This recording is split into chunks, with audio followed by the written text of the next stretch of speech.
Today's fly is a bead Midge Pupa pattern. This is the stage of the water diptera, that is the two-winged insect, life cycle between the larva and emerger metamorphosis. Think of it as a water version of the cocoon. This pattern is often called a zebra midge, buzzer, or just simply a Midge pupa. You can tie it in black, olive, brown, and I even fished a fluorescent red. In my vise, I have a size 14 hook. This is a TMC 2487. I really like this one. It's 2 extra wide, but it's also 2 extra short, so essentially it's a size 16. My bead I'm putting on this is a tungsten black bead, and it's 3/32.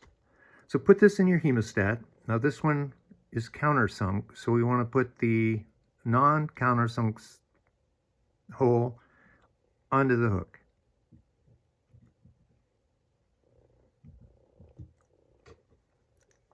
Start our 140 denier thread right behind the bead there, and we'll build up a little bit of a mound just so the bead won't slide away from the eye of the hook on us.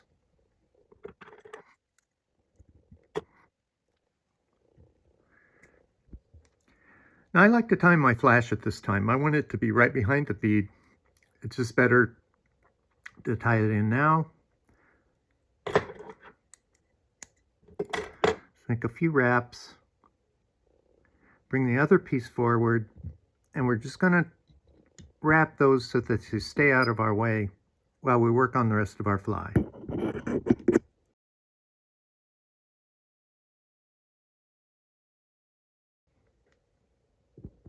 Now let's tie in our extra small silver wire. We're going to bring that up underneath.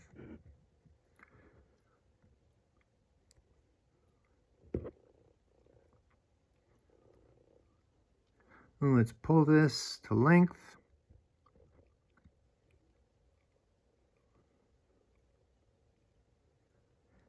Now with a flat thread, we want to go down the hook shank and cover our wire. Remember, to flatten our thread, we twist it counterclockwise, looking down onto the bobbin. And we're going to go down around the bend of the hook. And then with our flat thread, we're going to come back up the bend.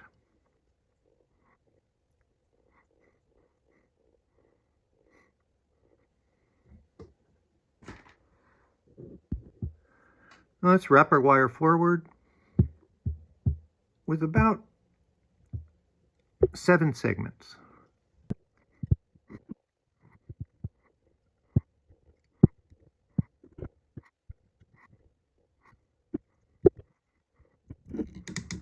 And tie that in. And we'll make our thread round at this point in time.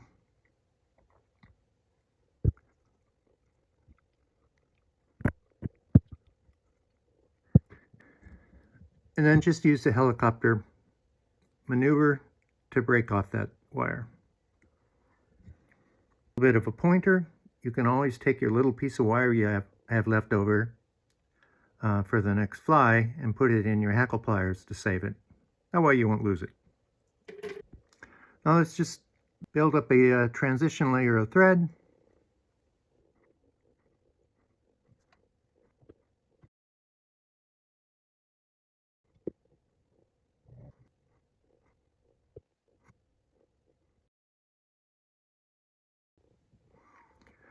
Now let's pull these back and we'll go in front of them.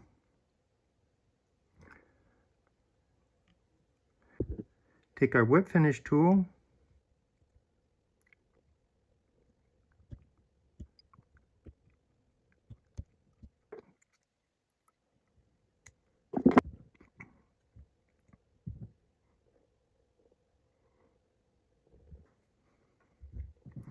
and cut these about halfway, a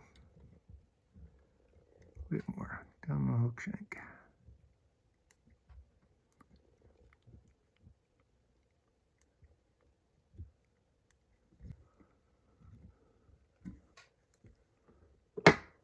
There we have a zebra midge.